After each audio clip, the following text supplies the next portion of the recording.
Okay, to me yake faruwa? What is going on? Ya kamata hankalin mai sarar kaba ya koma garina. Idan mafalki kake ya kamata ka farka. Idan kuma azamna kake ya kamata ka miƙe. Kan nasu ka gane cewa wanda yake son ka shine yake son ka ba wanda kake so ba.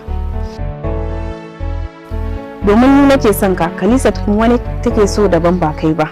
Dakata Husna, ya kamata ki gane cewa ba kirija ba wajen wasan makaho bane. A zaton makaho ba a ganin sa kamar yadda ba a ganin kowa ko? To abun ba haka yake ba. Duka ina sani da sakonninki da bidiyoyinki na banza da ke tura min ta wasu. Kuma idan baki taka a sannu ba, saura kaɗan in bayyanar wa duniya da irin taki rashin ɗa'ar. Bai kamata ka ga laifina wajen sallakar da makaho kan titi ba, domin barin shi akan titi ba zai haifar da damar ido ba. Ko ka san cewa masodan sunsu shi yake bin su da jifa?